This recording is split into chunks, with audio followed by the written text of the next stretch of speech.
Welcome to The Soft Life with me, Candy Washington, where we explore all things self-love, manifestations, and relationships with a cheeky dash of pop culture news. So be sure to subscribe, share, and join us on Patreon.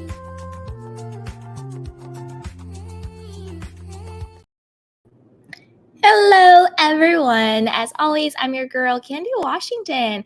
And before we dive into today's key, which is Ariana saying that she's living in a nightmare and is haunted by the Tom and Raquel affair. Oof, oof, oof, oof. But before we dive in, go ahead and like the video, subscribe, and share. So with that, let's keep going. So this is a report from Reality Blurb. It says Ariana Madix has continued to live with Tom Sandoval in the months since his affair with Raquel, and unsurprisingly, doing so has been a significant challenge.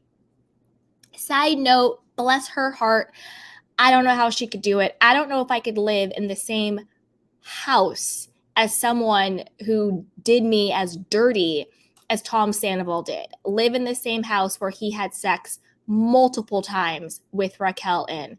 When I was even home, don't forget there's that allegation going around that when Ariana was in the home, Tom and Raquel had sex in the guest room. And then they also had sex when she was away for her grandmother's funeral in her home. They had sex in the jacuzzi. They also had sex in the house. And then also don't forget they had sex in Raquel's car, right outside their home. And then he had to go and, ring the doorbell because he didn't have his key, and she had to let him in the house right after he had finished having sex with Raquel. So girl, my heart goes out to her. Let's keep going. An insider admitted that Ariana is living a nightmare at her and Sandoval's shared home, which they have yet to put on the market. She, Katie Maloney, and Sheena Shea were seen accepting the award for Best Reality On-Screen Team at the MTV Movie and TV Awards on Sunday. Although Vanderpump Rules lost the award for Best Docu-Reality Show to the Kardashians, the ladies were happy to accept the gold popcorn statue for making a great team. Wow, best on-screen team, Katie said in a video featuring her and her castmates and matching Every Night is VPR night hoodies. Thank you so much, MTV. And especially to everyone that voted for us. And the team isn't just us, Sheena added. I mean, we have an entire production team behind us that makes this show possible. And it's just so exciting. We won Best Team all because of you guys, the fans. Thank you so much for voting. Ariana thanked the fans and seemingly gave a nod to Sandoval. We've been through so many ups and downs as friends, and obviously it's been a very tumultuous time in all of our lives, but we are truly at our best when we come together as a team. So thank you, she declared. Meanwhile, Lala, who's also part of the team but chose not to appear on the show in support of the writer's strike, addressed the win in a video of her own during which she wore a Send It to Daryl hoodie. Hello, my loves. Thank you all for voting for me and my most favorite girls, Sheena, Katie, and Ariana, she said. We are beyond grateful. This is crazy again. Thank you guys so much. Now, I don't agree with that. I don't think that Lala wasn't there with Katie, Sheena, and Ariana because of the writer's strike. Nobody was at the MTV Movies Awards because of the writer's strike. That's why everybody did the clips at home, and that's how they did the event and everything. Nobody was there. I think that Lala, and I'm not saying this because I don't think she stands with the writer's strike. I think everybody stands with the writers, right? But I think she wasn't there because she was in her Palm Springs house, and the girls were at Ariana's house in Valley Village. So Palm Springs is about 2 hours, depending on traffic, 3. But, like that 2.5 hour spot from LA. And I think that's why she wasn't included in the video with the girls.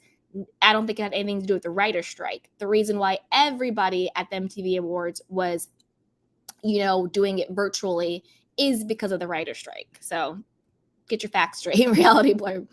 All right, let's keep going. As for what's going on behind the doors of Sandoval and Ariana's Valley Village home, a source claims Ariana is enduring a nightmare situation with her ex.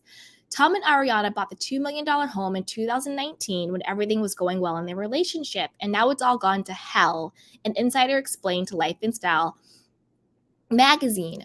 Even though they avoided each other, being under the same roof was like a living nightmare. While Ariana and Sandoval are no longer sharing a bedroom, Ariana is said to be haunted by the idea that her ex and his mistress hooked up in the home when she was away, including when she was in Florida attending her grandmother's funeral. Ariana hates the thought that Tom and Raquel are hooking up in various rooms. The house had great memories. She loved living there, but he and Raquel ruined that for her, the source added.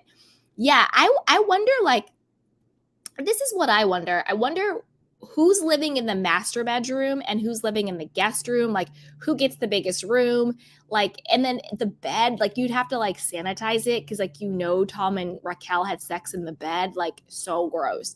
Could you do that? Could you cohabitate in a house with an ex after such a, tumultuous situation? Let me know what you guys think. Put it down below. But what is not a nightmare for Ariana is Daniel Way. He is also on the image. This is her new boo thing. She's still saying she's single, which is great.